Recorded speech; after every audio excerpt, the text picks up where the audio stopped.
2021.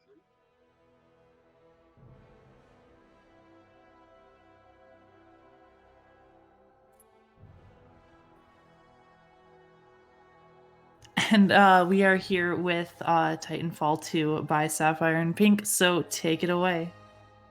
Hello, hi, I'm Sapphire and Pink. I'm here today running Titanfall 2 any %, the main category. And my commentators can introduce themselves while I let my dog up onto the bed. I'm Brian Otto. I run this game quite a lot. I also help moderate the boards for it. I'm Lord Fluffy. I also run this game, not as much as Bri, but also quite a lot. I also moderate the boards as well.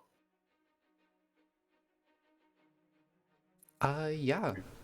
So I don't think there's much to preface it off with. We can probably just go ahead and get started. Cool. And so timing's gonna start whenever I press the press space to continue on the first load screen of the first level of the game, the Gauntlet, and then my commentators will take it away. Cool. Do you want me to count you down, Saf? Absolutely. Okay. All right. 3, 2, 1, go. All right, so welcome to Titanfall 2. This is a sci-fi first-person shooter that takes place very far in the future. It was developed by Respawn Entertainment. They have made Apex Legends. You've probably heard of that game, as well as all the good Call of Duties. So pretty cool studio that worked on this. The first thing you'll notice right off the bat is that the game is in Mandarin. We play the game in Mandarin because it is 36 seconds faster, just based off dialogue. The text on screen doesn't matter, but the dialogue goes by a lot faster in Mandarin. Titanfall 2 runs on a modified version of the source engine, pretty heavily modified version of the source engine. So if you've seen Half-Life speedruns or Portal speedruns before, you'll immediately recognize how this movement looks.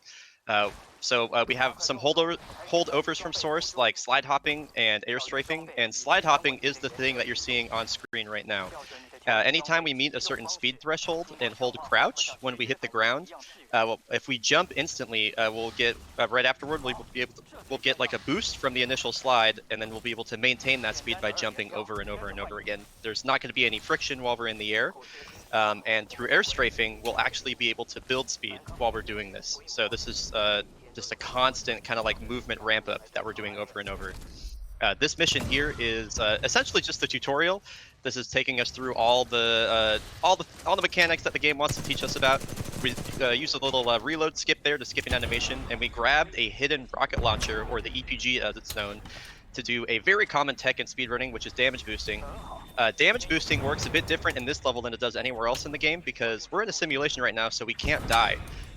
So pretty much we're able just to boost the crap out of ourselves and obviously go way faster than we would normally, thanks to air strafing and a lot of the parkour mechanics, which we will cover as the run goes further on. The Gauntlet can be kind of a toss-up in a marathon environment, so okay, I almost commentator cursed you. I was about to say that was going really well, but you know, anyway, as I was saying, the Gauntlet can be kind of a toss-up in a marathon environment just because those damage boosts are really volatile. So that went pretty well, aside from the bonk at the end. But yeah, so we're being trained right now to become a pilot by Captain Lastimosa. He's the dude that you hear sounding off through this whole thing. We don't know why he's training us to become a pilot, and we're not going to find out because he's gonna die next level. Spoilers, but I guess this, yeah. So this is supposed to be the part where you call down one of the main things in this game, the Titan, but we're gonna get interrupted here. Saf's gonna go for a pretty cool glitch that you can do. I would imagine you're going for the glitch. Absolutely. Okay, yeah. So if you call it down and then you're able to, you land kind of on the part where you call it down right when it lands. You can sometimes look at a small angle. Well, you can sometimes have it come in at like completely what would it be, perpendicular to the ground. It can come in from the ground. It's wild. It doesn't save any time, but it looks cool. So. Yeah, it can be so extreme, that angle, that the Titan that comes in is actually completely underground the whole time. So it does nothing, as mentioned, but it is just funny. Oh, why? Yes, Helix13_ in chat. This game is on sale for $8 at the moment. You can buy it for $8 and join our speedrunning community. You can do that, actually. Yes, $8 for Titanfall 2. Nudge. Yes. Speedrun.com Titanfall 2 boards. There's Not the so Discord subtle link there. plug. Wink, wink, nudge, nudge. Yeah, so to give a little context for what's going on here, we're playing as Rifleman Jack Cooper. We're just a regular soldier, regular grunt that fights for the militia. The militia are a rebellious military force that are fighting back against the IMC, or Interstellar Manufacturing Corporation. They're this kind of like evil, hyper-capitalist corporate conglomerate that goes from planet to planet in this region of the galaxy known as the Frontier, and they drive people from their homes and take all their resources, et cetera, et cetera. And so we're the group of folks that are fighting back against them. So we are approaching this planet that they have some sort of research facility on. And as we found out when we got there, they have a lot of anti-orbital defenses. So as the game begins in this really cool intro sequence, we are crash landing behind enemy lines as essentially our entire initial fleet has been wiped out. Yeah, you can see in the top right corner of the screen there, that's the moon of Typhon, which, as we'll go through the speedrun, we'll know that they tested a weapon on, and so you can see it's completely shattered, completely destroyed. So that's a really scary thing. Yeah, there's a lot of foreshadowing in these first like 5 minutes here. Yeah. You could see like the final destination of this whole run is in the very background, that like ring there. But yeah. This game, as we'll find out over the next few minutes here, is kind of like the Super Mario Sunshine of first-person runs, where we have this really deep, really wild set of movement, this huge toolbox we can work with, but we have to sit through a lengthy cutscene at the start of every single run, and the cutscenes are not over yet, unfortunately. Right here, we're gonna get pumped full of a bunch of drugs and just kind of thrown out into the battlefield. We're not supposed to be able to slide hop right now because canonically pilots are like the only people that are supposed to be able to do this, and like slide hopping is an intended mechanic. The developers made a game on Source in 2016, so they knew what b hopping and stuff was. But we're not supposed to be able to do that here, but we still can, so it's kind of cool. This section is could be a little bit spooky just due to like the layout with some of the grunts there, but basically we're just slide hopping through and we're just going to trigger the next cutscene, which this is infamously known as the 18-hour cutscene, though we're not really playing the game in English anymore, so we don't get to hear that beautiful JB Blanc dialogue like we used to. The name of the cutscene is named for the dialogue that takes place in it. So yeah, again, a lot of foreshadowing happening here. We're going to meet all the characters that we'll end up fighting later on. This is Lastimosa. He was the dude that was training us, and he's about to get messed up by some enemy titans that come in here. Yeah. And one thing you may have noticed, all the text is in English, and that's due to the wonderful menu mod that a member of our community, Taskino's, made. And it keeps the game audio in Mandarin, but it allows all of the text to be translated to English still, so that I can still menu and not have to worry about messing up one of my settings.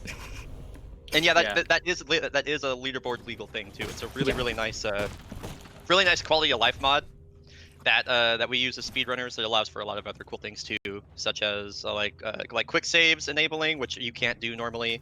And so yeah, it's a great mod. Yeah, it should definitely be noted that most modifications to the game are not allowed, but specifically because the menu mod, anything that would be technically illegal, like using quick saves and whatnot, or turning on cheats, can be turned off manually. We do allow it on the leaderboard simply for the sake of letting people menu properly while being on Mandarin, as well as the other quality of life stuff, as mentioned, that it allows. But we are going to be in this cutscene for a little bit longer, so I just want to go ahead and chill. We do have a donation incentive for this run. It is Spare or Kill the Marvin, coming up in about 40 or so minutes. So if you want to get your donations in for that, you can go ahead and do that right on now. Get those donations in, everybody. And speaking of which, we're still going to be in the cutscene here for another minute or so. So if we have any donations, now's a good time to hit them. That'd be time to get one or two in, definitely. We have no additional donations yet, but we do have some upcoming bid wars, I believe. Speedrun.com, please. All right, we got some Pokemon Let's Go bid wars coming up here. We got Pikachu nickname. Currently, that's winning with Hemingway. And then currently we got quite a few squats for the Metal Slug. Donation goals here, 160. Let me do some quick math. So that is 32 squats right now. Get more donations in there, and then the loser of the Metal Slug race does more squats. Always fun to see. Oh Oh god. boy. Oh no.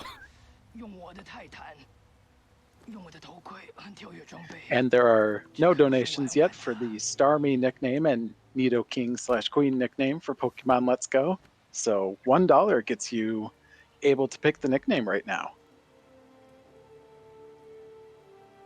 All right. And of course, Oh, go ahead. Sorry. of course, we got Titanfall 2, Killer Spare, the MRVN. Kill is winning with $10. Spare is at 0, so get your donations in. Change the outcome of this run. All right, so this is where the run really takes off here, is when we put on the helmet. What essentially just happened during that whole sequence was Lastimosa died and transferred control of all of his gear and the Titan to us. And we have to go get the Titan powered up because it's currently out of power, so we got to go retrieve some batteries. So yeah, this is where the run takes off here. Let's talk for a second about some of the parkour mechanics that we have in the game. You've probably noticed by now that we can jump off of walls. So we have a full set of wall run mechanics and a wall grab and all that stuff. We also have we technically have 2 jumps in this run, though right now we only have 1, which is one of the things that make this segment really hard. But one of the most important mechanics in the whole game, alongside slide hopping, is going to be wall kicks. So you can think of a wall kick like a bunny hop off of a wall, but rather than maintaining our speed like a bunny hop was, a wall kick is actually going to give us an incremental speed boost. Wall kicks are dependent on a lot of things, such as like how fast you jump off the wall and like the angle that you approach the wall at, etc., etc. But the main thing that we always want to be doing, if we can, is jumping off the wall as soon as we touch it. And that is a 5-tick window to do that. Titanfall 2 runs at 60 ticks a second, so if you do it within 5 ticks or less, think of it as like 5 frames in the 60 FPS window, you're going to get a speed boost from it. So an extremely important piece of movement tech that you'll be seeing everywhere. Oh, nice. Okay, Ooh, I like the damage prowler boost. That's okay. completely RNG. That's completely RNG, but that's pretty sick. So yeah, you'll see wall kicks they'll have a lot of importance coming up here. The other thing that we haven't touched on yet is why is Sapphire kind of moving through the air in a curve anytime that they're in the air? That would be air strafing, which we alluded to earlier. There's a speed cap in this game, obviously when you hold W, but if you're holding left or right through the air and kind of moving your camera in an arc, you'll be subverting that speed cap and gaining speed and going farther. So all of these things, you can kind of build them into each other really, really well. Here's like a special little slide boost. If we hit a very sharply angled surface, we just get kind of slingshotted across here. You can see even while we're doing this, we're still moving through the air in a large curve. And that was perfect, by the way. That was really, really clean. You have to eliminate those grunts to install the battery there. So that was sick. And then here we go, right into the next trick. This was found by S-Deception years ago. This is River Jump. It's just a small skip that saves us about 8 seconds of routing, and then there's just a little invisible floor that we can climb up there. And I told you about wall kicks. And, yeah, no, you're all good. I told you about wall kicks, and what we're going to see coming up here is the first example of wall kicks outside of the gauntlet. This is Ravine. This is one of the most technically difficult sections right here, just because there are a lot of walls right next to each other. Not a lot of room to strafe, but a lot of walls to kick off of. And nailing all the wall kicks through here can be really hard. You mostly just want to get through here without bonking or anything like that. You can see that Sapphire lost some speed, but is already back up to full speed just from those wall kicks that we saw in that little moment right there. Nice jump across the gap through Kamen. Oh, the plant. Almost, yeah. BT's really notorious. Oh, sorry. Yeah. But BT is notorious for really precise geo. So like all these rocks that you're seeing on the ground, a lot of them have geo like exactly to those specifications that we're seeing. And it can be really tough, especially when you're bonking on all of them. Yeah, this game has precise geometry almost to a fault. Like just everything is very precisely modeled, and you can bonk with like the smallest things. It's really frustrating. What we're going to be seeing again is another version of the slant boost that I talked about earlier. We're going to be initiating a slide boost on a really sharply angled surface, and it'll give us a ton of speed. This one is arguably a lot more important than the first one because we have a lot more distance to traverse. So we're aiming for this kind of bottom left corner. Not the biggest slant boost ever, but still a good one. Still a good one. So you can see that we have so much distance to travel here that we wanted a lot of speed to get over it quickly. So here's a very old strat here. This is the double frag clear that Over0 figured out way back in like 2018. A little bit unlucky on the grenade there, but yeah, we're just trying to clear out all these dudes so we can install the battery. There we go. I messed up with the other three. So common that always how it goes. there. Always how it goes. Sometimes when you throw a frag, it'll knock over one of the specters you have to take out, and you'll think it's dead. So you go back up to aim at the one that's on the cliff, and then oh wait, no, it's the one that was over here that was on the ground and is now standing up. Oh no. Yeah, shoot, specters are really notorious for like not giving like you enough cues whenever you shoot them that they're fully down on the ground. And sometimes they will fall down, but they'll be alive. Yeah, it's great. So this segment here is one of the last long cutscenes, I would say, for a while. This one really isn't even that long in comparison to the others. But this is just the Titan tutorial segment. So this is teaching us how Titans are going to work, the big mechs that we use throughout the run. This Titan right here, this is BT7274. This was Lastimosa's former Titan. And they are a very special class of Titan called a Vanguard class, which means that we'll be able to swap between different classes of Titans, I guess, as we pick them up throughout the run and use them. You can think of Titan classes or Titan loadouts as characters in a MOBA or like a hero shooter, like Apex Legends or something like that, where they're all going to have a different set of abilities and they're going to have different strengths and weaknesses. So this one's pretty straightforward. Has this little shield that catches bullets and shoots them back at people. As well, it has like a multi-target missile system. Almost got really good RNG here. Titanfall is a really consistent game. This is probably one of the most random segments here, just due to some of the bullets spray, or somehow the way that the bullets can splash back at enemies there. Yeah, like that, pretty much. So yeah, coming up after this, we have what is essentially, it's kind of like a mini boss fight, kind of like the first boss fight of the run. We're going to be fighting another Titan. There's a really cool strat that we use here that Zweek, one of our favorite people, Zweek found a while back. So both us and the enemy Titan have a vortex shield here, and so you'll see how it works. So we're going to lay down the electric smoke to do damage over time. And then we want to get positioned in a correct spot, so when we shoot them, they'll catch our bullets, then we catch the bullets that we sent at us, and we send it back at them, and it's a no-you strat. So, a no-you, no-you. The no-you, no-you. The no-you, yeah. The double no-you. I'm just thinking of your tutorial video where it's just when we edited it, it's just like there's a no-you on one vortex shield, it fires to your vortex shield, and then back at the Titan, it explodes. It's great, and every time that the bullets go back and forth, the damage actually increases. So that's a really efficient way to get the kill there. Yeah. And here we go into Blood and Rust. This level, just like the level before it, is very difficult. But unlike BT7274, which was the name of the level before us, I don't know if we mentioned that, having a lot of really wide open spaces and kind of rocks everywhere, this level's a lot more difficult because we're going to be going through a lot of really narrow hallways and corridors. There's going to be like pipes everywhere and just stuff to get in our way, so it's a very difficult level to navigate through smoothly. Air strafing is a really big part of this level, and we'll see some variations, some special Titanfall variations of air strafing as we go. Titan movement's pretty straightforward. We'll cover it a bit more in the next level, but for right now, Saf is going to go for a pretty cool early disembark strat here. BT runs pretty fast, but not fast enough, especially when compared to a pilot that can do damage boosts and everything like that. Those damage boosts are so risky because that frag can kill you really easily. And this saves, if you do it really fast, it saves about 4 seconds instead of just running. This one probably saves us about 1 or 2, so still really good. And Saf needs an audio cue here, so I'm going to shut up.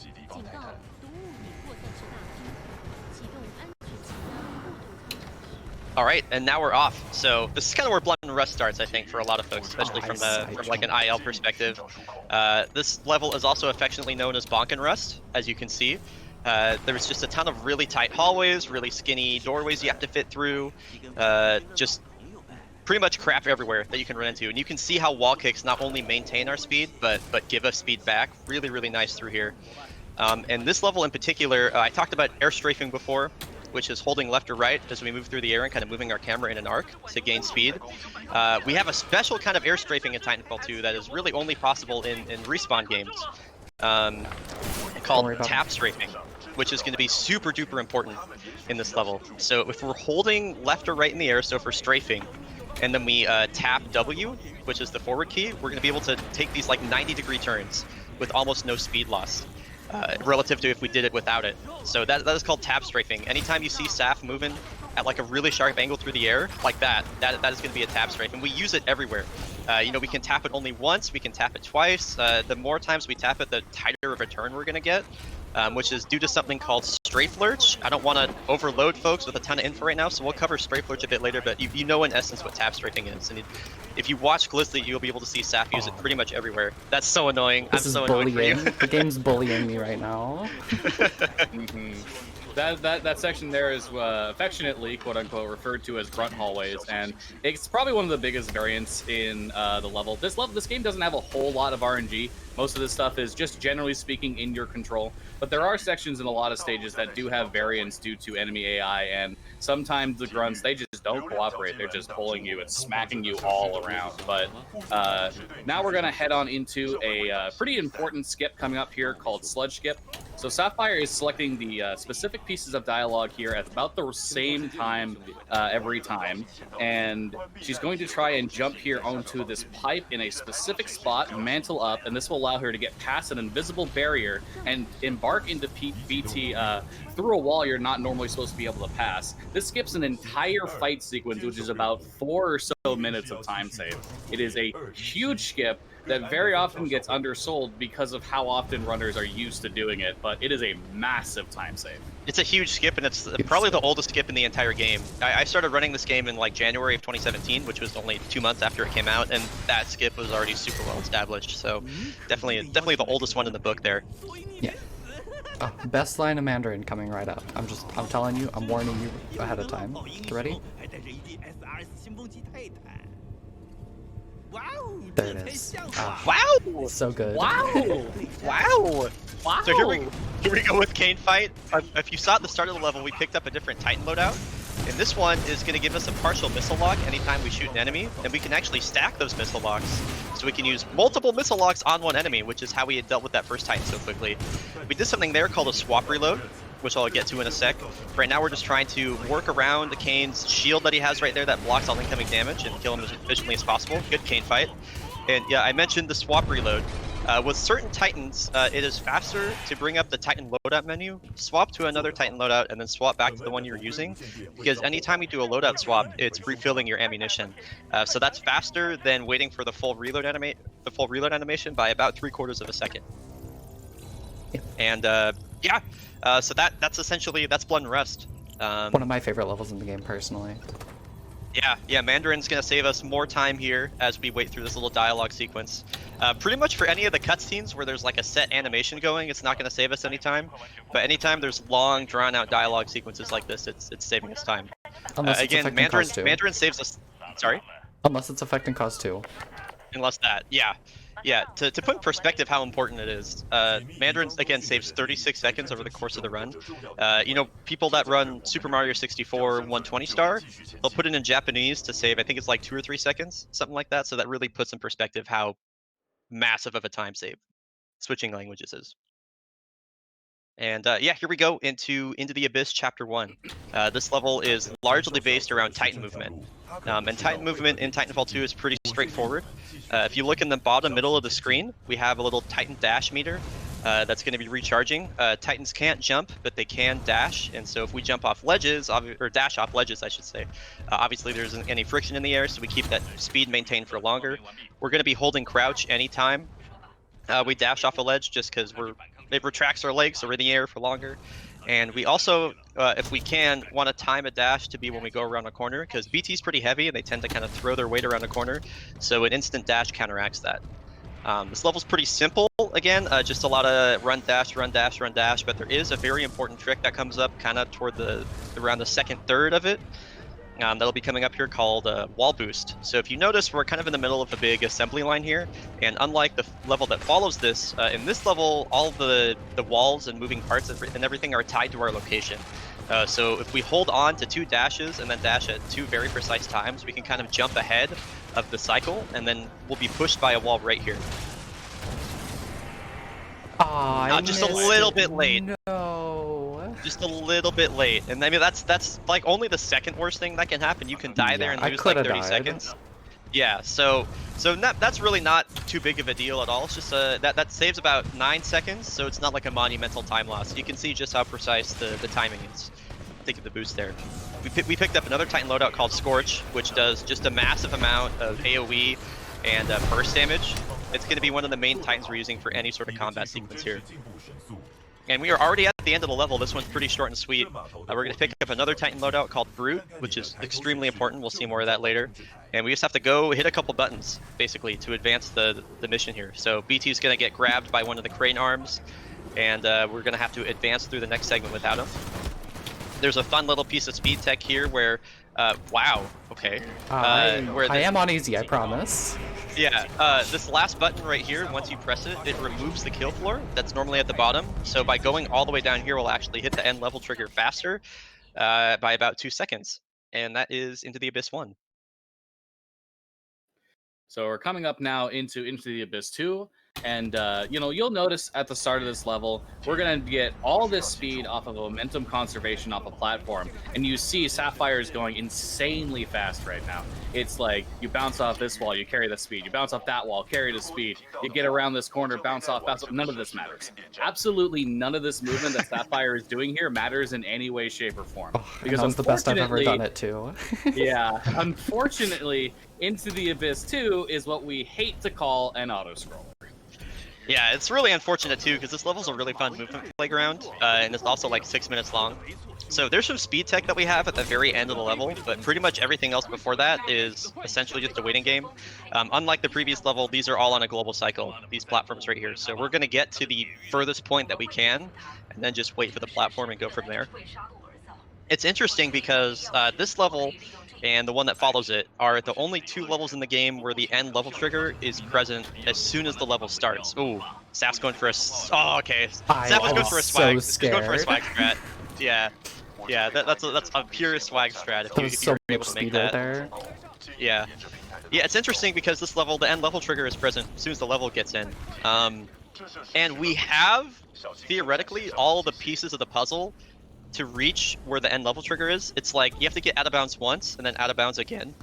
So we have like ways to traverse vertical distance like very fast.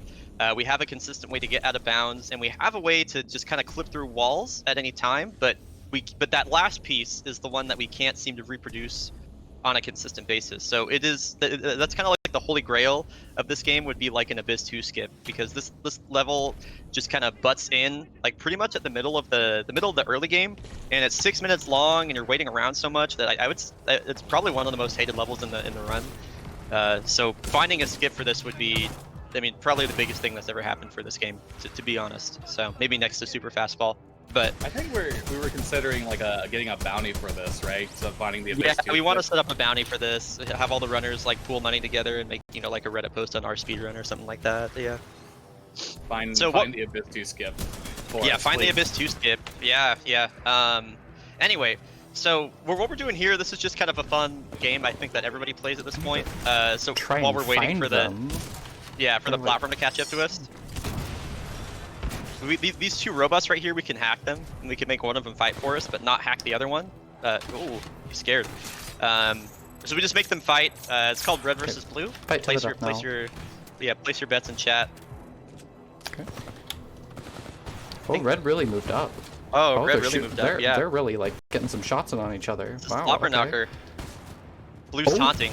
Oh my God. Blue taunted, and it was his downfall. You love to see it. No, that was a foot, but yeah. Either way, good stuff. That was a nice Red versus Blue. That was a good Red versus Blue. They tend to be a little shy when it comes to marathon showing. So yeah. Suck it, Blue. I'm personally I'm a Red fan myself. All right. So the whole reason why this level is considered an auto-scroller is that platform that we just got on and are riding on now. This is the first platform to reach that area that we were at, and this is the platform that'll take us all the way to the end of the level. But you might have heard me mention right at the beginning of this level, momentum conservation. So when you're riding on a platform in this game and then you jump, you keep all the momentum that you have while you were riding on that platform. and this includes whatever direction the platform is going. So if the platform is going up, you'll keep the upward momentum. If it's going down, you'll keep that downward momentum, forward, back, etc. So by standing in a specific spot here and jumping at the right time, we will be able to get a massive amount of speed in a upward and forward direction, which will let us reach a trigger in order to get to the end of the level much sooner than the intended strat here. And this is called Dome Launch. And if done right, you'll see Sapphire fly up straight up to a scaffolding that she needs to reach. And, well... Yeah, good luck. Good luck.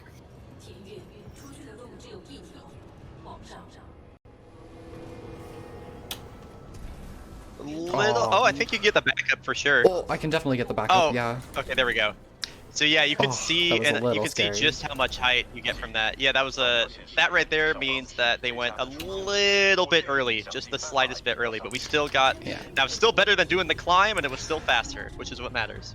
Yeah, Yeah. because And the trigger for these platforms is that platform that I just hopped up to right there with that yellow railing. And so once And we this- land on that platform, we start this whole sequence. Yes. And this leads right into the next skip. This one has a lot of history in our community. We used to do this in an entirely different way until a dev at Respawn actually saw our submission video for SGDQ 2017, back when we first submitted. And they were like, hey, I worked on this level and I know how some of it works, so I'm not going to tell you how, but there's a faster way to do it. And what we found, and Sapphire's waiting for me to commentate, I appreciate that. I am, Is that yeah, there's a hole, absolutely. there's just a hole in the wall right here. There's just Right no there. collision. So you can just walk through that. They didn't tell us directly where that was, but they alluded that there was a faster way. And so we are now effectively outside of the dome. And how this works is, like we said, the end level trigger is present at all times. And what the game wants you to think is happening is the screen goes dark and then and then the fight sequence begins. But actually what's happening is you're being teleported to an alternate dome, which is roughly right over there. It looks exactly the same, but it's where the actual fight sequence takes place. And where we are positioned is exactly where, or right above where the end level trigger is going to be. So if you watch closely, right at the end of the screen going dark, we'll actually end up falling all the way down. And so now we're falling down into the end level trigger, and the level is over, and that huge fight sequence is effectively skipped. Yeah, so that's two major fight sequences that we've skipped in the first 5 levels of the game. Yeah. Yeah, it's pretty nice too, because this run would be like exponentially worse without those skips. So Especially yeah. Master. Anyway, Enemy. yeah. And here we are into the Abyss Chapter 3. This is kind of like a hidden boss level. This opening segment, you could just bleed time super easily, and it has a really cool skip here called Cylinder Skip. You have to get this is gonna be tight to make this. I'm gonna hold my breath. I got it. Nice. Okay. Man, good Yeah, job. so you have to touch that button and then go. So if you don't have any momentum beforehand, getting It's to that very scary. getting to that structure as it's rotating is really tight. And if you're able to get on there while it's rotating around, it skips a ton of platforming. It saves a little over 10 seconds, so it's very important. This is a cool strat here called Decept Caverns, found by S-Deception. It's a cycle-based trick. If we go across those caverns really quick, we can get onto that moving platform, get And more then miss a wall momentum. kick. Get more momentum preservation, and or from the moving platform and get directly over to BT. And yeah, again, this transitions right into the next skip. So we have the Brute loadout that I talked about before. This loadout can actually fly or hover for a short period of time, and we're going to use that to reach an unintended location. And basically, what's going to happen? We're going to fly up on top of a pipe, and then when we disembark or get out of the Titan, the game is going to put us in the closest possible spot that both BT and Jack can be standing, and that just so happens to be directly out of bounds. So here's the setup right here: a dash and then a fly. We're going to get right over this little union fitting on the pipe, and then disembark, and we get teleported forward about 50 feet, and we are now out of bounds. And so this is Ash Skip.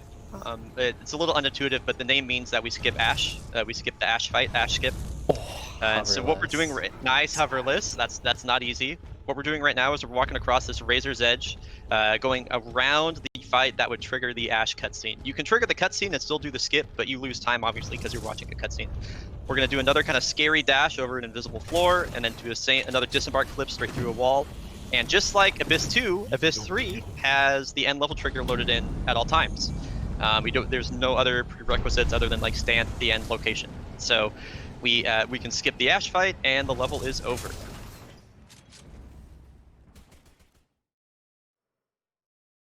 All right. So that is the end of the Into the Abyss set of levels, and now we're going to head on into Effect and Cause. So if you've played the campaign before this game, this is the level you remember. If somebody you know has played this game a lot, this is the level they're selling you on. So you'll notice as we start through this level, something a little bit weird is going on. Like, wasn't this all destroyed recently? What happened here?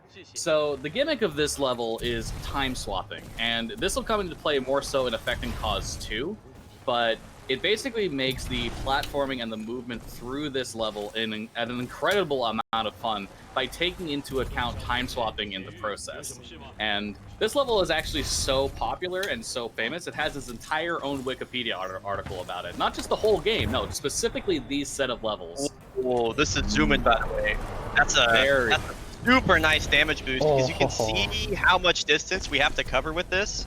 Getting a frag boost right there, that's another S Deception strat. It just saves you so much time. Okay, yeah, that was really, really nice. Yeah, and I want to throw out that that is not an easy frag boost to time either, because if you time swap after dropping that frag, the frag will just disappear. You're not getting that boost. End of story. Yeah. So. Yeah. Essentially, what we were supposed to be doing here, our mission objective the whole time was to rendezvous with Major Anderson. They were doing some sort of reconnaissance mission here, and that was Major Anderson, by the way. We kind of rendezvoused with him. Yeah, that person that was stuck in the floor. He's hanging out. Don't worry about it. He's hanging out. Pilot helmets contain a lot of important data in them, and BT is going to scan that and deliver us some plot. Essentially, what the plot is telling us is that Anderson was sent on a mission here. They gave him some special device to use, and he's got to go figure out what the IMC is working on because they're working on some pretty scary stuff. And yeah, that's essentially what this whole sequence is telling us. And we don't have any way to swap time right now or control the swap of time yet, but we can still do some cool stuff while we're waiting for timelines to swap manually or automatically, I guess you would say. We have a little strat here coming up before all this, where BT is gonna throw that lamppost directly through a hole in the wall that's covered by an invisible barrier right now, so we can't get through. We gotta wait for this.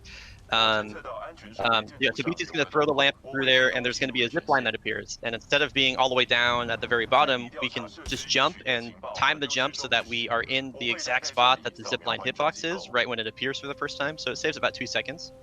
Nifty little strat. Nicely done. And so I talked about being able to take advantage of the automatic time swaps. So you'll notice that there are some red laser grids that are present in this timeline right here. This is the past, and what we can do is we can stand where those timelines would be, or where those laser grids would be in the past. And so when time swaps back to that timeline, we'll be effectively inside of the laser grid. And if we position ourselves very precisely, we can get launched from it, which is basically a damage boost. Here's the laser grids right here, all the way down this hallway. It's really, really tough, so if we miss it, it's not a big deal, but it does look cool if we're able to grab it. I don't think I'm gonna get almost. No. Yeah. If you're not going fast enough, the game will soft lock here, so we gotta chill.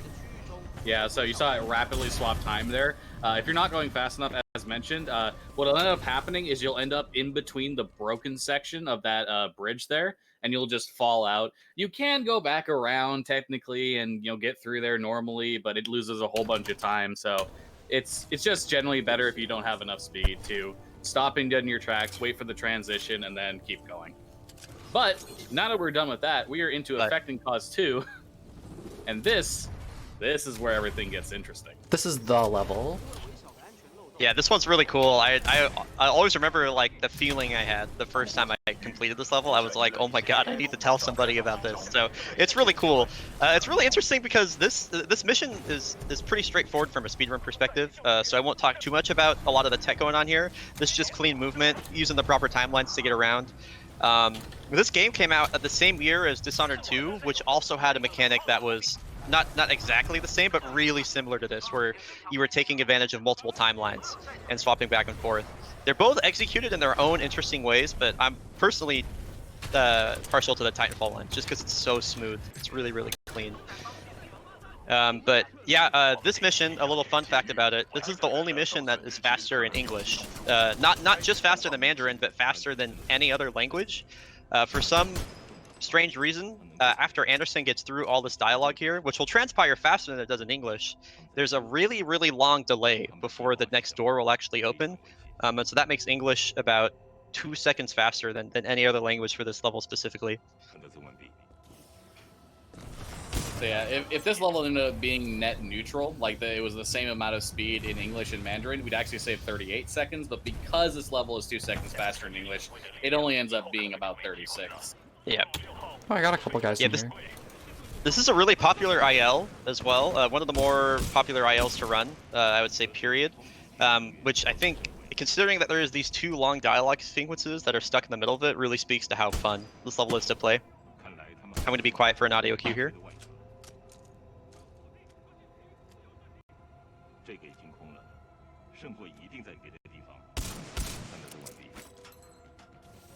You've probably noticed that all these frags have a generally precise setup when they're being used outside of the gauntlet. We're not just like throwing them at our feet, because otherwise we die, and if we die, we lose a lot of time. So it's very spooky. This section here is one of the most difficult in the entire game. This is Hell Room. It's named for both its difficulty and its color. Saf is going to go for a pretty gnarly frag here. Look, yeah, they got a weird frag pull animation, so the frag was pulled really late, so getting any sort of boost with that's really hard. This level's really fun to navigate through casually. Going through here fast, it's really easy to get mixed up and remember like which platforms are in which timeline, even though there's only 2.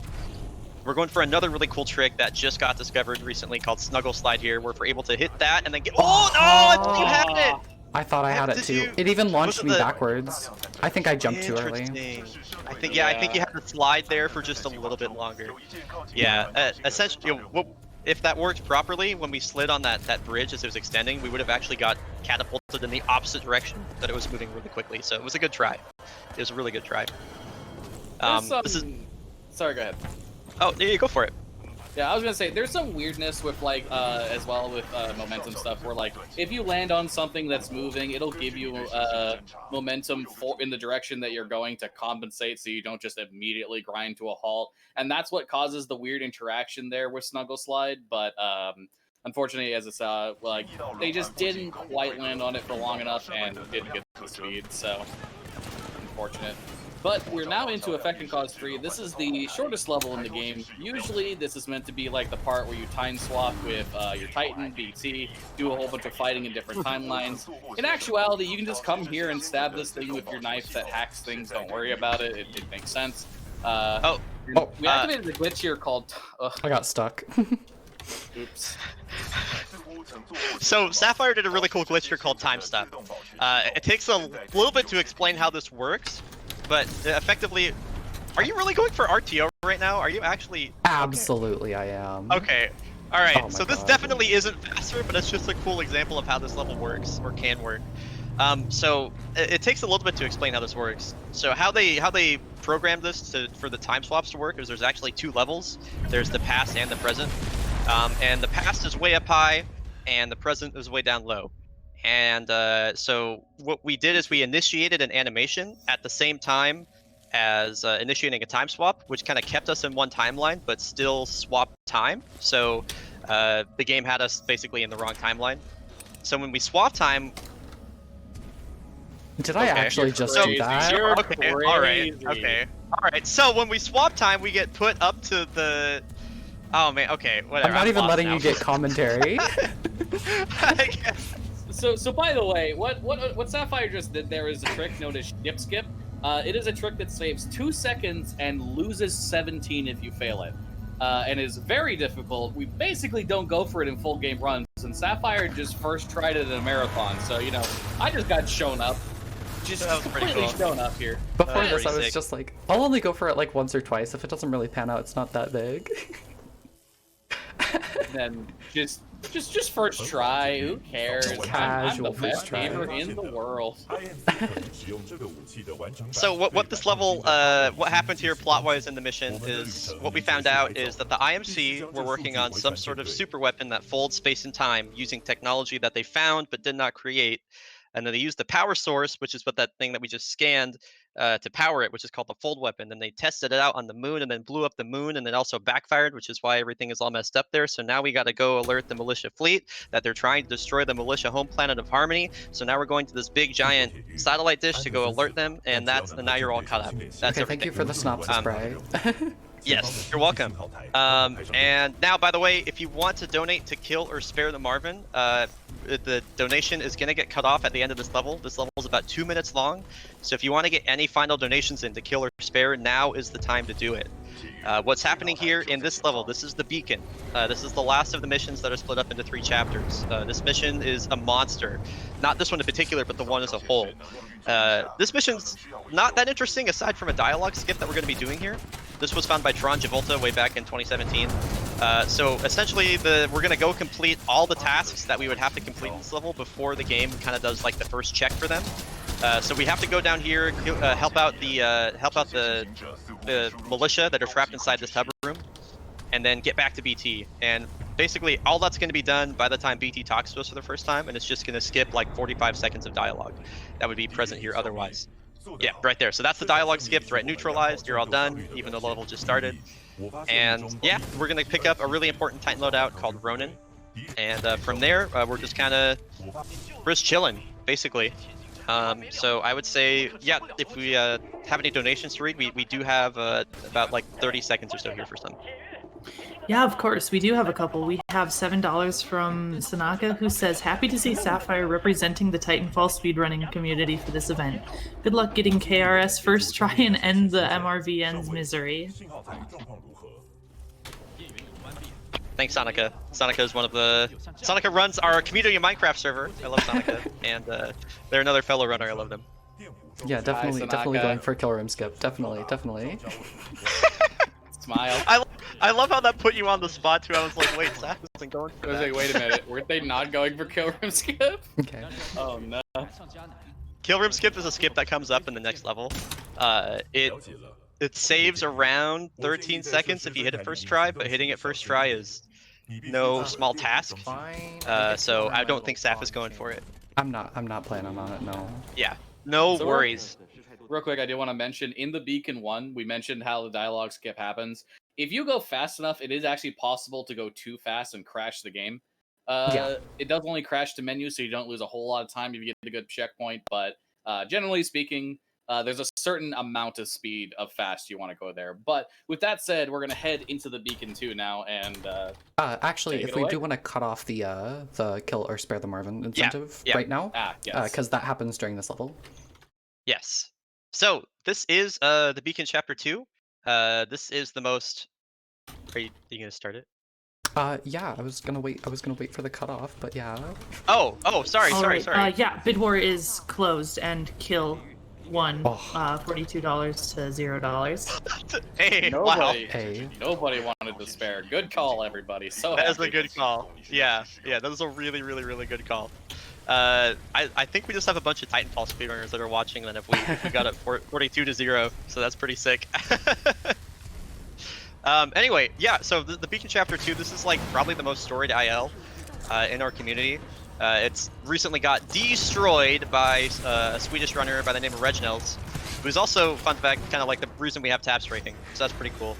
But yeah, this level has a lot of history. It's really, really fast. It's constant action. There's no waiting. There's damage boosts everywhere. There's lots of wall kicks. There's lots of really, really fast segments. It's just cool. So, yeah, Sap was like grooving right there up until that point. So this was going really well. Yeah, it should be noted if you hit the wrong part of those, you will get a def warp back to a previous location. So the fact that they only hit the wall and not the def plane there was definitely good, but also not good. Here's the Marvin, by the way. It is very nice that y'all donated to kill. It is way faster. Oh, it is way faster because otherwise then we would have had to like sit through a really, really long cutscene. Not really long, but you know, it's like 6 seconds, so it takes a while. I'm just gonna blow him up. And they would have gotten blown up anyway at the end of the game, so it's better this way. Otherwise, No, they they're would have not been sad sad. forever. Yeah. Yeah, now they're not sad. Oh, I almost got I Mayo wanted Bonk. to That hit would've it been really so sick. badly. Yeah. Right, so there's another little skip coming up here. This is, if you're learning the game, this is kind of the first skip that tests how good you are at air strafing or how well you understand it. For an experienced runner like Saf, it's not super difficult, but essentially what we're doing here is we're going to do a wall jump off of here and then strafe across the gap and type a good double jump, and that hit a little trigger right there, and that skips a movement puzzle that would exist inside there where we have to take advantage of this gun that we just got, the arc tool, which is our big shooty zappy gun. To navigate through some raised platforms. I was so ready for the commentary curse there. Yeah, that saves around 15 seconds, so it's pretty nice. Nice fast fans as well. The goal right there is to convert all of that speed into a single wall kick. Wow. Wow. Okay. Nicely done. That my grunt really goodness. wanted to mess you up. That was awesome. You avoided the grunt and got most of the stair slide. Jeez, that is unreal. Well done. Well Yeah, done. ready for that. That is super sick. So that was a good beacon too. That was a good beacon too overall. Yeah. Yeah. That's a really good beacon too. Very solid beacon too. With that Now said, we're- though, we are on to Beacon Chapter 3. And this is the level, if you've seen a Titanfall 2 speedrun before, this is the level that probably stands out in your mind due to a trick that'll be coming up in a little bit known as Super Fastball. But before that, we do have a little bit we need to do. We need to go down here, use the arc tool that we got to power up the dish, sit through a little bit of cutscene, do a little setup before it happens in the first place. But once we get there, you're in for a good time, let me tell you something. Fun fact about this level too, Fluffy, forgive me if you just said this. I feel like in my brain you just said this. But this level in particular, there's a lot of dialogue. Accounts for 1/3 of all the time saved in Mandarin. I did not, in fact, say this. Okay, but cool, I was cool. going to. I was going to. So you basically just covered it. You covered it for me. Good job. Thanks. Good. Yeah, of course. I spaced out for a sec. I was like, oh god, I'm gonna look like such an ass if I just repeat what he just said. Anyway, yeah, so 1/3 of all the time saved in Mandarin, 12 seconds happens in this level, which speaks to the amount of the amount of dialogue content there is here. Especially at the very, end. very grateful. Yeah, especially at the end. Very grateful for that. So essentially what we had to do was we went and got that arc tool so that we could power up the big dish back there. So we went and powered it up, but of course the dish broke, so now we gotta go fix it. And this leads into the most iconic part of the run. So we're gonna hop in BT here, and we're gonna be performing a very interesting glitch known as moon boots. So we're gonna be taking advantage of the hover ability that the brute loadout has that we talked about before. And you're not supposed to be able to disembark while you're hovering, but if you kind of wedge yourself in a corner or kind of bonk your head, you'll be able to disembark. And we're not really sure why this happens. It's due to some weird interaction with how the game reads flight itself. But if we disembark while we're flying, we get our player gravity reduced by roughly 15%. So you'll notice pretty much instantly after SAP does it that we're going to be a lot floatier. So there's Moon Boots, it's activated. And if BT wants to get out of the way, jeez, you'll immediately notice that we are much floatier. And so what's happening here in the game is BT's like, yo, we got to get over to the other side there, but there's nothing there, so what if I throw you? And what we found out, thanks to a QA tester at Respawn, is that if you hold space or hold jump while BT's throwing you, you do a frame perfect jump off of BT's hand, and then also you have your double jump afterward. So we have reduced gravity. We're going to be doing an unintended jump. We have a lot of distance to cover. This is the segment known as Super Fastball. Definitely the most iconic in the run. And yeah, enjoy. Good luck, Saf. Ow, ow, ow, ow, I'm so sorry.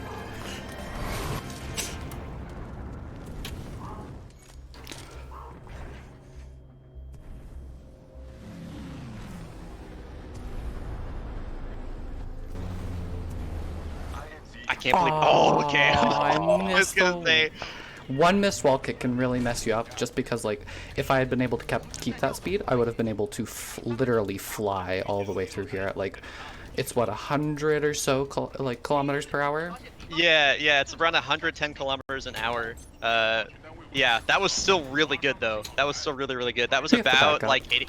That was about 80% of the whole route, and yeah, a very efficient backup. Now we're not done yet. We're gonna come over here and grab a special kind of grenade, a special ordnance that's called a gravity star. It's a shuriken that creates a gravity well, and this piece of ordnance is so nice because it gives us a massive boost and doesn't kill us, assuming we're at full health, like ever. So it's a very reliable way to go very, very fast. We'll be seeing another gravity star boost coming up here. So that was a super fastball, and then that was terminal skip afterward. That's a pretty significant skip. So we gotta get back, and then now it's just a race to get back to BT as quickly as possible. Yeah, there's a lot of different setups that you can use and different strats that you can use to get back to BT. What we're going to be doing here, Sapphire specifically, just throwing a gravity star here and then just kind of running through it and jumping as soon as it explodes. And oh, that was a bit of a gnarly angle, sending you straight down like that. That was a little spooky. Anyway, Yeah. Nice recovery. It could've been and, yeah, worse. good heads up. Could Yeah, have could been have been way worse. Yeah, that was a nice recovery and a good heads up not to die there. Yeah, With all the so- moving parts and everything here, it's really easy just to kind of get mixed up and just be like, oh crap, I lost my jump or something like that. Yeah, so like just like Super Fastball, the ideal situation is the boost you get from that that grav star. You carry it the whole way through here, where you jump on top of here, clear this entire gap, and make it over to embark into BT. That was funny. That was pretty funny. Sapphire is just going to take the zip line, embark into BT, and now we're into a combat section. It is possible to skip this combat section. Thank you, Smitty. Thank you, Smitty. Thank you, Smitty. But it is faster to do it because you do have to wait for BT's slow ass to, kill everything here. Thank you, Thank you, Smitty. Thanks too. But the main goal here is you want to kill everything that's down on the ground here, up on top of that building there, and eventually it'll start slowing down. You see one stalker, two stalkers spawn here or there. Want to take them out with missiles as fast as you possibly can. The main goal here is we're trying to wait for this big gong hit to hit. That'll indicate that the fight it will be over. And with that indication, we will begin a climb to the top of the dish, which also will save a lot of time. It should be noted that this is the kind of the first part of the game that we're introduced to spawn manipulation. So you'll see Sapphires looking back and forth between like 2 or 3 spots, and what they're trying to do is influence enemies to spawn in that location. Enemies are going to be spawning based on where we're looking and standing. There's the base drop there. And yeah, so we'll be seeing a lot of that throughout the rest of the run too, a lot of that spawn manip. So this is the skip that, yep, right here.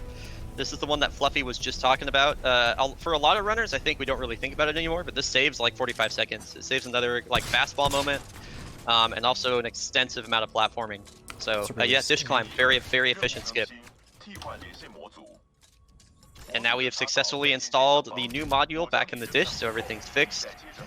And now we have to get back to the militia, and we're introduced to what should be the 3rd boss fight of the game, but we skipped the 2nd one. So this is the 2nd boss fight of the game coming up here.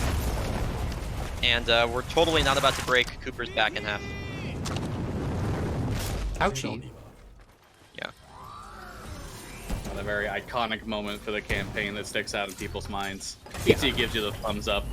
So it should be noted, just a little fun fact about that cutscene. That cutscene is programmed so well that even if you mod the game to have Titan weapons equipped on like the pilot Cooper, that cutscene will still cause you to grab like what is considered the gun's like hilt. Oh, that's pretty cool. I've never seen that. So yeah, it's really funny just to see a giant Ronin lead wall and see Cooper grab it in the correct spot. But here we are onto the next big fight here. There's going to be a set of Reapers we have to take out here. The first wave we melee to save our arc wave. We shoot these guys down, melee this guy down here, and this will lead into a spawn of Titans. This will be another set of spawn manipulation where we stand up here on these pipes, look in this specific spot. This will spawn the 2 Titans exactly where we want to. And now we're going to be going for a manipulation here where we put these flame traps down behind the Titans. This will hopefully cause, there you go. Oh, that's perfect. That's the perfect layout. Yeah. Yeah, and then, we hold out our flame shield. Very well done. And this will lead finally into the boss fight spawning here, and this is Richter. Yeah, this cutscene is so annoying because you're standing right in front of him and he gets out of his Titan like this. And the turret You can stops literally- shooting. The worst part is that he's completely invincible during this too, so we found ways to do damage like after this cutscene starts and he just doesn't die. It's infuriating. Anyway, so this is a pretty nice little strat, just a really quick DPS. We're trying to get him to self-destruct. There we go. Yeah, so he self-destructs, and the fight is over. And that is essentially the bulk of Beacon Chapter 3. There's a nifty little strat you could do here that saves like a second or something, but it's like a little complicated. I don't think anyone's really doing it yet. But go ahead. You kind of just like wedge BT in this corner as the platform's raising up, and he'll sink down into the ground and then teleport to start talking to Captain Cole over here. Oh yeah, I was talking about the one that Next Racer found, like the out of. Oh, are you talking about the one where you go and you try and kill Sarah? Yeah. Like that saves time. Oh, okay. That saves time too. Yeah. Oh, Interesting. Yeah. I believe that saves like a second because you automatically get the BT teleport for doing that. and But if Nexus in chat, they can correct me if I'm wrong, but pretty sure that's how it works. Anyway, yeah, so we just have some dialogue to sit through. So if we have any donations, we got time for a few. yeah.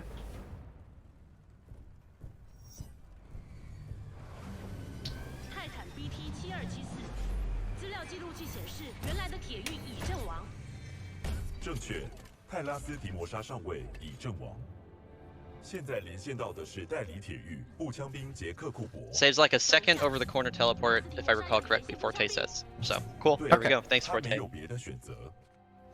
So this segment right here, Sarah's having a conversation with BT, talking about how much we suck, and BT's like, actually, we don't suck at all. We've been doing a really good job. And Sarah's like, oh, okay. Well, I guess that's fine then.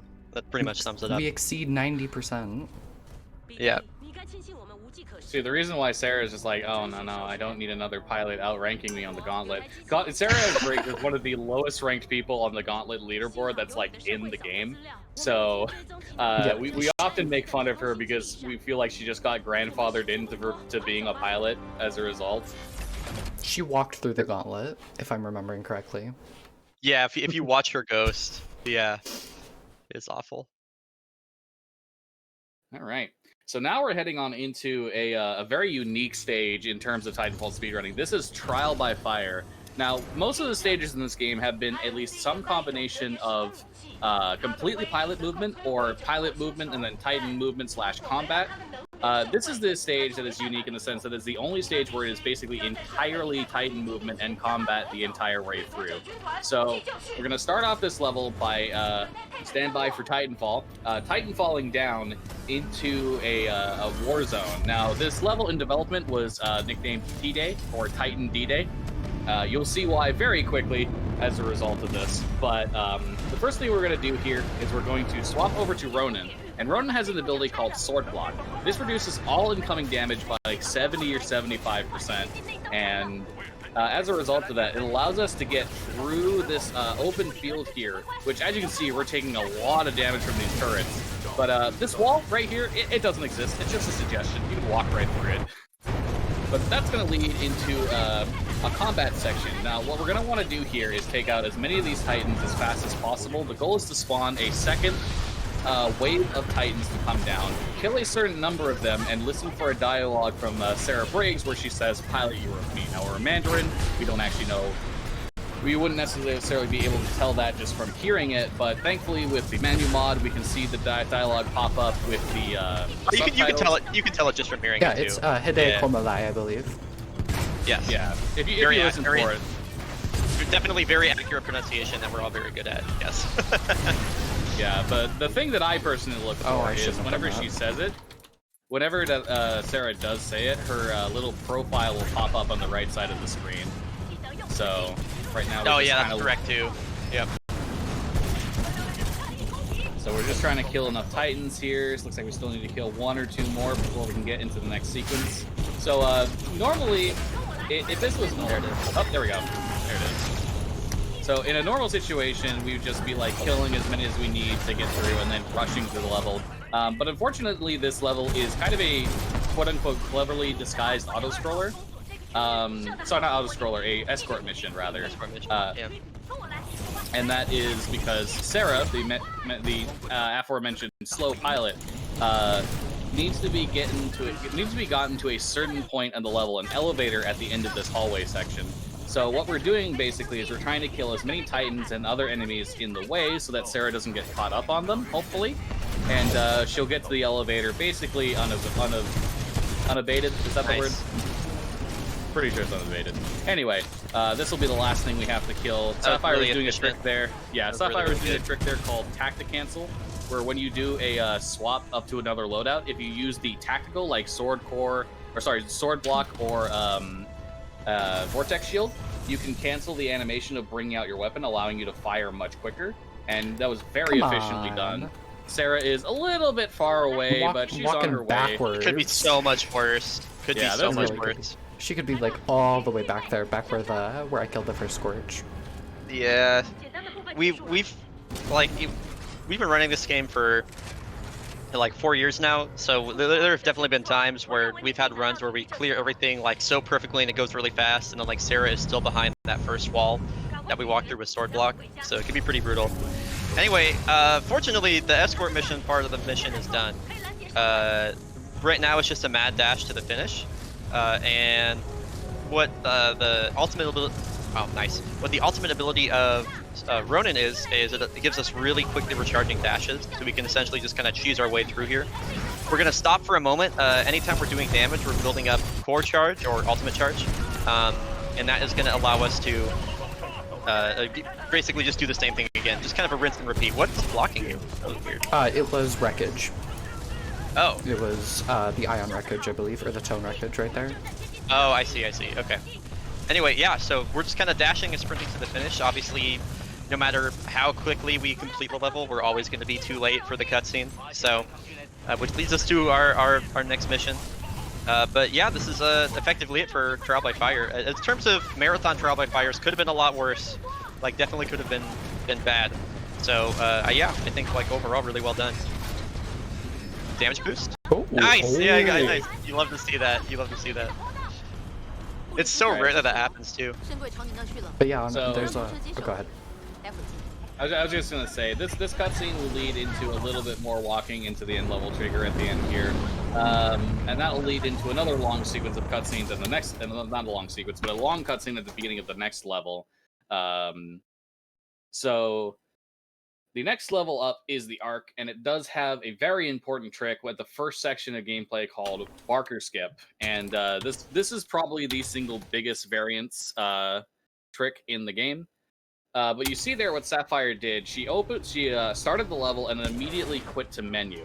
The reason for this is there is a new strat to fight the boss of this stage, as well as what was an older strat as well, that made use of a Titan loadout called Ion. We did not pick up Ion during the run, so what we do is we quit to menu, and then we start the Arc from mission select. And what this does is it gives us the Ion loadout right away, so it circumvents the need for us to go out of our way to get Ion earlier in the campaign in Effect and Cause 3, and it's allowed because whenever you get to a mission for the first time, that mission is unlocked in mission select even if you don't finish it. And also, the Arc is the same in IL as it is in full game. Minus like the ending time, but apart from that, it's the same. It's the same level. It's the same way you play through it in IL versus full game. Yeah. You mean like the starting loadout that you have? Yeah, the starting loadout. Yeah. Okay, yeah. Yeah, there's no carryover for this mission. It just resets immediately.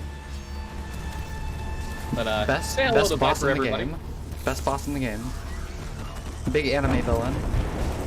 The one that everyone's talking about right now because that new Apex trailer too. Yep, and so here comes Parkour Skip, which is what Fluffy was talking about. Not a lot of randomness in Titanfall 2, but there is a lot of carnage that happens in this level. What we're going to be looking for is a perfect frag boost from one moving ship to another. There's a lot of things that play here depending on how the 6-4, how the second ship flies in, how this ship is tilted up and down. Saf needs an audio cue, so I'm going to be quiet.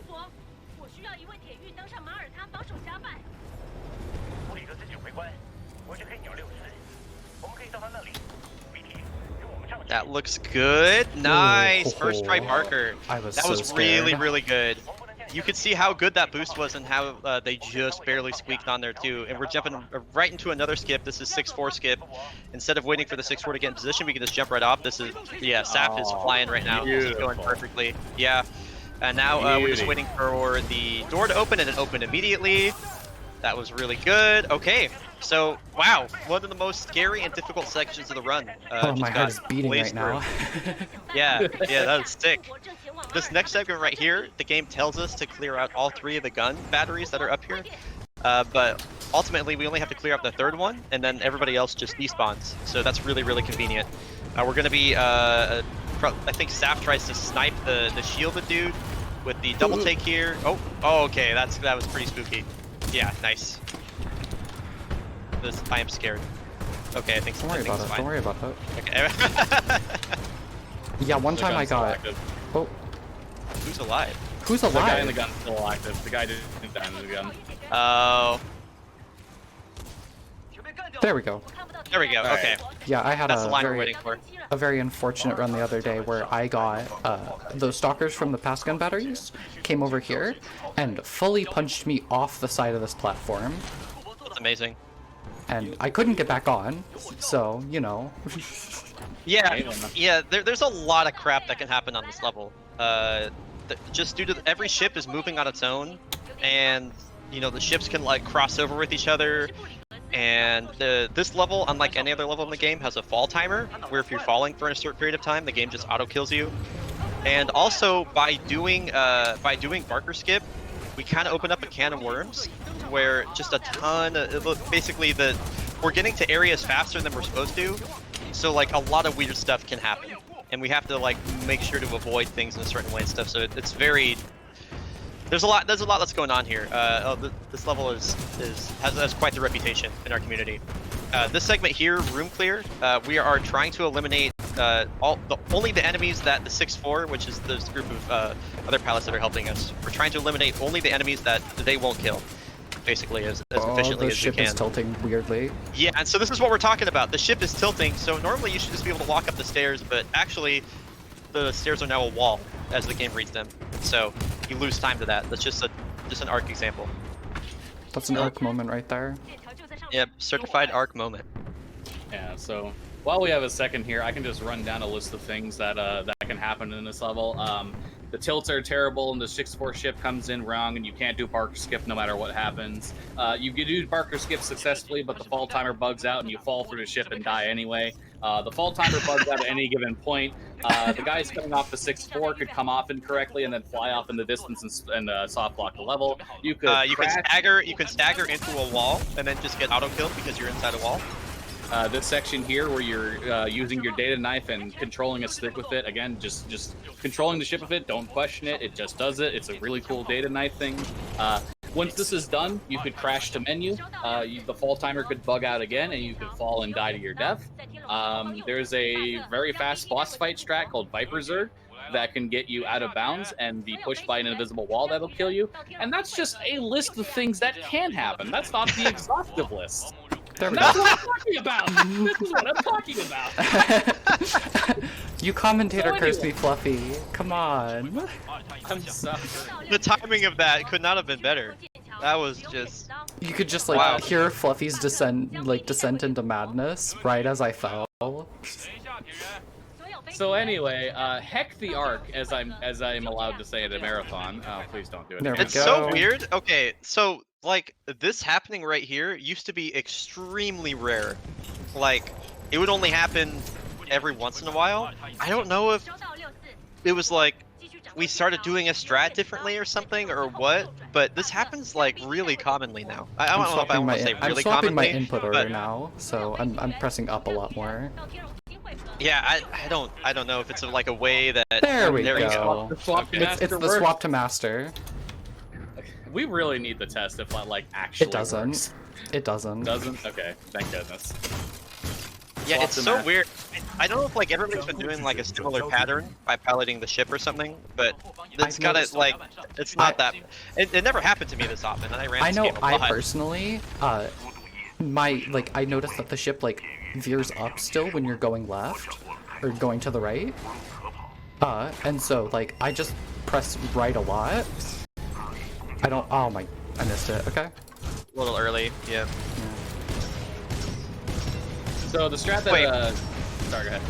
Oh yeah, I was gonna say anyway. So this is the new strat that we were talking about. This is Viperzer, which is what Saf is going for right now. Essentially, we're kind of doing this fight out of order.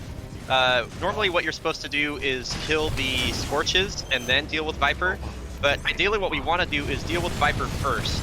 And so if we kill Viper ASAP, we'll have full core charge. We can just turn around. Okay. Yeah. And grab a battery real quick. Yeah, we can just turn around and deal with the Scorches really fast, because these dudes have a ton of health, so dealing with them normally is kind of a chore. But Sword Core obviously does a ton of damage. So if we deal with Viper first, hold on to that core, and then turn around and swipe them, we're able to deal with the Scorches much more efficiently. That was a Reginald strat. It was about 15 seconds faster if you do it really well than doing the fight normally. So, yeah. And that was incredibly scuffed. Yeah, so that was probably scuffed enough that we won't see it, but I mentioned that this strat has the potential to put yourself out of bounds if you do it too fast. So basically during this scripted cutscene here, where we fall onto this ship, you'd see the background would go all super cloudy and whatnot. It was too slow in order to see it, but basically the background would go all super cloudy, and that's the indication that we have ended up out of bounds. Now, if that had happened, there'd be an invisible wall that would start pushing us, and we'd need to do something known as a mantle clip in order to get back in bounds, in order to avoid dying from it. But with that being said, the last thing we need to do here is just bang, shoot Viper in his open core. We've officially given all the motivation for Valkyrie to join the Apex games. Congratulations to that. May 4th, everybody. And that being said, that is the end of the arc. Effectively, we're just going into an auto-scroll sequence here, and yeah. Yeah, if we want to throw it to donations, this would probably be a perfect time. Yeah, we do have a couple more donations. We have $20 from New York Brass, who says glad to chip in. We have $25 from Forte SOS with no comment, and another $25 from Forte SOS that says smiley face.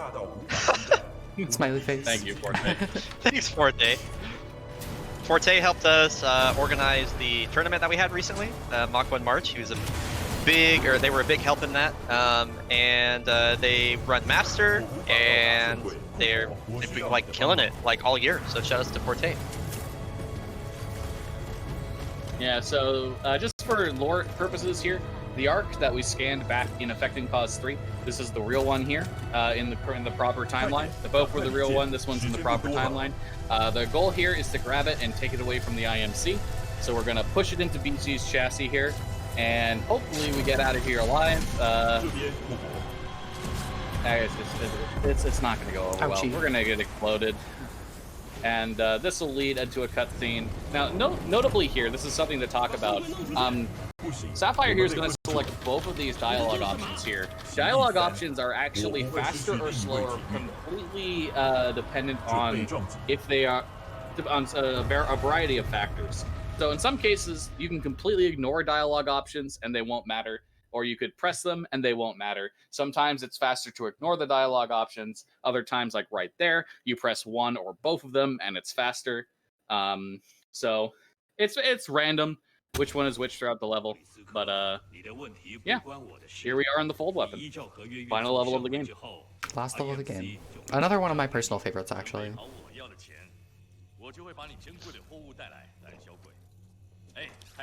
Do I do the thing? You have to do the thing, Fluffy. Fair enough. I'll wait for the right line. We can't risk it. The Ark's unstable. Listen, hero. You have what's mine, and I want it back. Go on. Tell your Titan to open up. About what? His feelings? Still trying to be a hero, eh? I have a lot of dosh running on this contract, my friend. So tell your Titan, if he doesn't open up, I will shoot you in the head. Thank you, Fluffy. Thank you, Fluffy. So basically, Fluffy was impersonating the English voice actor, JB Blanc, for Blisk. And also Matthew Mercer for Pilot Cooper. I wasn't really trying for Mercer, though. Mercer's hard. Yeah, Mercer's really hard. He's just good. A really good voice actor in general. They all are. The voice acting in this game in English is incredible. Yeah. So basically right now what's happening is we crash landed.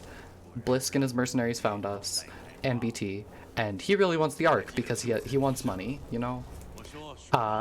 And yeah, so we're just waiting. BT has the plan right here. We're receiving an encrypted message, and BT's gonna give the Ark to Kuban. I don't know why I called him Kuban. Called him by his first name.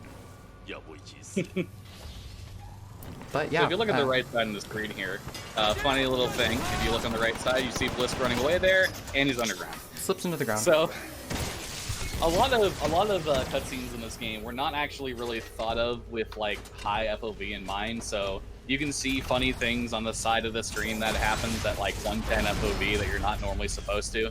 Like in the Ark, for example, when Viper blows up the ship that you're on, if you like look up and to the right, FOV warning by the way, look away. Alright, you should be good to look back at this point. I was a little bit late, my apologies, but there we go. But anyway, you can just see some funny things on the side of the screen as a result of that. But we're going to get to a little bit of gameplay here. Now, there's a thing you can do here by backing up into the fire. BT will say a scripted dialogue here a little bit earlier than he's supposed to, which saves about 5 seconds or so. And we save a little bit more time here. Watsa, yes, indeed. Sorry, Frank. Oh, it's fine. So as a result of that, we get through this section a little bit quicker, and BT is going to rip his face off and hand us what is known as the SEER kit, which is the Survive, Evade, Resist, Escape kit. Inside of this kit, we will get 3 things. The first of which, popping out of the right, is the Smart Pistol. This is a literal aimbot pistol. That is in the multiplayer. It is in the multiplayer, by the way. Yep. We're going to get an additional data knife. Just ignore the fact that if you look at the bottom of the screen, there is a data knife on Cooper's chest right there. Just don't worry about it. And we're going to be getting BT's data core. This contains basically the entirety of his AI. And with that said, now we're into the gameplay section of the fold weapon. I don't think I got the hitch out of the way. Oh no. Oh, that's fine. Yeah, there's like an annoying hitch that happens at the top of the stairs here due to the way that the Smart Pistol is drawing lines to enemies. It happens every single time the first time you boot up the game, and there it is. That lasted really shortly, actually. Yeah, that does lose time, but it's not. Yeah, that like we saw right there, that wasn't that bad, and actually Saf is cruising. This movement section right here is hard. There's a lot of really tight corridors, and obviously a lot of enemies that get in our way. Even with an aimbot pistol, it can be kind of a drag to try and deal with them. Yeah, and Saf is schmoovin', you might say. Yeah, definitely schmooving through this section here. So this is another set of like wall kicks around. We're going to try and get a little bit of speed off of that little doorway frame there. Got it. And oof, a little bit close there. Another section of wall kicks through here. We're going to come up to an open area section, and the goal there is to get on top of the building on the other side. So the first thing we're going to do as we leave this door frame, we're going to double jump onto this platform here, use that to get the height we need to get on this wall, get on top of here, wall jump off the pipe, get over the building properly, and call in the Titan. Now, fun fact about this Titan, at the beginning of the game, back in the simulation, we called in a Titan chassis. This is the Titan chassis that we called in, funnily enough. And with that said, it's got no data core in, we pop BT back in, and we say hi once again to our friend BT7274. Say with me, everybody. Hi, BT. Hi, BT. Oh yeah, I'm supposed to do stuff here. I was waving hi at BT. Give me a break. That's cute. I don't blame you. So just like we saw in Trial by Fire here, we're going to try and build up core charge as quickly as we can. Of course, that is by doing damage to Titans. And as soon as we build up that charge, we're going to swap back to Ronin and pretty much dash our way to the next segment here. There's a really important skip that's coming up down here that's going to go by in a flash. It's called door skip. So what used to happen down here before we had this skip was we would have to clear out all these Titans that you're going to see down here, and then hope that maybe one of the Titans walk back into the doorway to open up for us or something like that. But fortunately, thanks to an old school runner, Angry Albino, and then Enderon, I believe it was, we have the ability to get through here just by oh god. It's okay. It's okay. It's fine. Oh, It's fine. they're not aggroed at you. They're aggroed at BT. Yep. It's fine. Okay, there we go. Okay, all right, it's great. Yeah, so we're able to get through the door. If you kind of jump to the top of the door just opens. There's like no collision at the top of it, and you're able to squeak right through. So that is really, really, really nice. It's a very big skip that does save minutes. So now we're on the final stretch before the final boss fight of the game. This is Sloan Fight, which has gone through a lot of changes in the last year, thanks to Cash Mayo, who's one of our controller runners. Definitely far and away the best controller player in the in the community, in the world. Yeah, so this is Sloan Fight right here. It's split up into 3 different phases. It's going to look like we're able to kill Sloan after every single phase, but we can't. We can only kill her in the last one. So the goal is to do enough damage to her where she will be teleporting away without firing her core charge. And we have an efficient strat to get to that point. It's just a matter of doing it, executing it properly. 2, 3, 4, and then an instant swap. Over to Brute. Putting up the shield is not good. Okay, wow, that was really, really good though. Yeah, very good use of Vortex Shield. Now we want to core these folks. Clean them up with Flame Shield. The Scorch going to the back can be kind of annoying, but Sap is doing really well. And now what we want to do is build up to full core on the second phase here. We're a little bit light on core, so it could be a little bit sketchy, but if we over damage Sloan here, it should be fine. Yep, all good, all good. Now we're going to use Sword Core and use 3 swipes on every single one of these Reapers that spawns in. 3 things have to die here, and the Reapers are very close together, so that is the most efficient way to do that. And now here we go down for the final phase. This could have pre-charge potential. It's going to depend on how this phase goes. Do attack to cancel here. I think we got it. I think you got pre-charge as well. Yeah. That's very, very nice. Oh. That's super sick. Okay, so let me just say that was a picturesque Sloan fight. That's about as good as it gets. There's another thing that happened right there, which was Saf activated Sword Core right when she pulled out the Arc Injector. And so what happened was, because Sword Core lasts for so long, we basically had a weapon out as we entered the cutscene. So it gave us a weapon when the cutscene started, since the cutscene is being rendered in game. And this is not intentional. It's not because we had a weapon out there. We now have a weapon out here. And what's about to happen is Blisk is going to disembark and give us their final monologue. But big we have a gun. monologue coming up. It is our lucky day hero. So they just die. So we just shoot them and they die. For some reason they still have a hitbox and they die. And what happens is we've now just skipped all 33 seconds of their dialogue that is normally present here. The game has just instantly started moving forward. What's a miracle that this doesn't crash the game or soft lock in some way. And so this was found because thanks to Reddit user Shot Andy, they posted on the Titanfall subreddit, and then they didn't have a video, but they said, "Hey guys, I'm not really sure, what exactly happened, but I managed to kill Blisk. Here's how I did it." And then I was streaming, and somebody came into my stream and said I should look at it, and then we tried it, and we found, much to our surprise, is that it actually was something that saved time in the speedrun. If you look at the fold weapon right here, the big gun, you'll notice that it's already lit up. Because that Sloan fight was so good and so fast, the fold weapon is already charged. I forget why exactly this happens. If there's I forget if the fold weapon fires up normally and then it misfires or something. It charges up through Sloan fight, and then I believe it charges up again. It's like it charges up, something like that, goes back down and charges back up, and we got to the Arc Injector before it, as it was finishing its charge sequence. So that means we go really fast. Like there. We do get all the way out of this one. Yeah. But as a result of that, that skips an entire sequence of you waiting in the Arc Injector for it to power up, which saves about 11 seconds and leads us into the final sequence of the game here. BT throws us up. We're heading into the escape sequence. Time will be coming up shortly in about 30 or 40 seconds or so. Yeah. As soon as we lose control of Cooper. We'll start off with a wall run to get the speed that we want. Wall kick off of that, do some air strafing, get one more for safety, hit a trigger here. This will lead us into the next section. We actually want to be standing here due to the way the momentum works. Then we jump along here, another wall run, wall kick. Now we want to jump off here. This will give us the height we need to clear over these fastly, hit yet another trigger. Time will be coming up as we lose control of Cooper at the end of this sequence. Keep the momentum we got, and time. There we go. That's time. Ooh. Very, very good. That's a 127.40 or so RTA. Wow. RTA? Yeah, I really should have brought up my timer before this. I'm gonna retime that. on my own You think time. that might be a PB? That is absolutely a PB. I have a 1:26:29 right now. Oh my goodness. Ooh. Oh, well, that was a one. Yeah, okay, yeah. I'm just looking at that. Holy cow! I gotta pull up Yeah. stream real quick. Wow. Yeah, Oh. that's why I kept my timer running in the background on my marathon run just in What's case. your current RTA PB? Current RTA PB. Let me pull up my live split real quick. I'm so jazzed after that fold weapon. Yeah. Yeah, Yeah, that was really good. Obviously, we remove loads for leaderboard runs.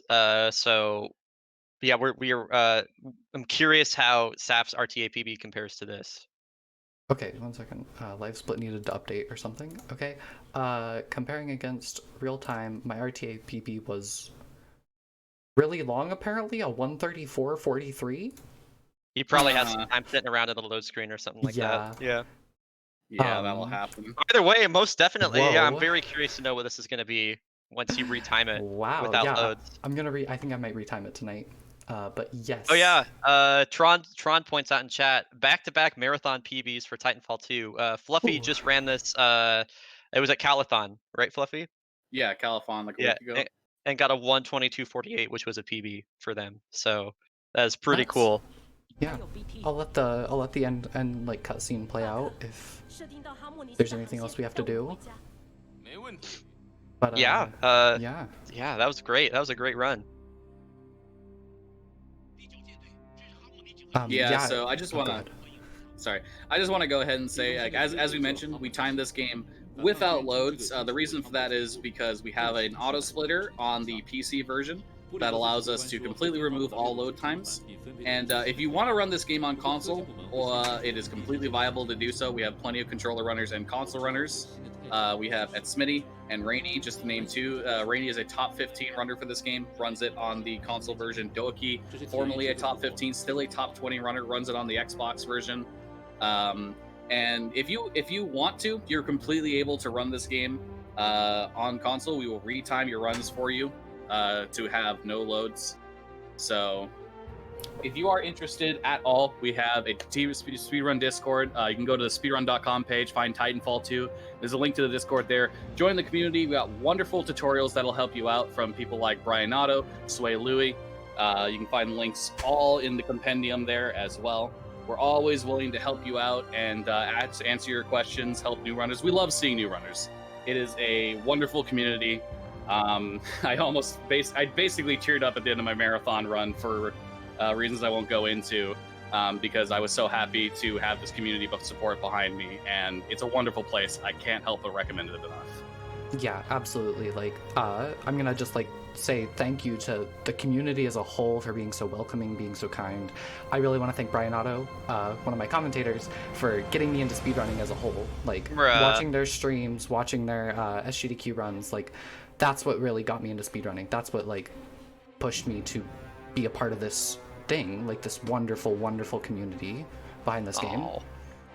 And yeah, I just want to thank Bri. I want to thank Fluffy for being here. I want to thank, namely, Viz, Zweek, like some really high-end runners who, especially when I was learning the game, were fully willing to like race me on a voice call if we had time, like go on a little race, and like that's where I got a lot of my experience. And so I really just want to say thank you to everyone in the community. Thank you so much. Real quick, I just want to figure out, the estimate for this was a 139. You destroyed that with a 1. You destroyed that. Like, I may have ruined your schedule. We did a practice run like 2 days ago, and it was like a 138 RTA, yeah, something roughly. like that. So yeah, Sapphire just popping off like crazy. Yeah. Okay. But yeah, I think that's it for me. If there's anything the hosts have to say.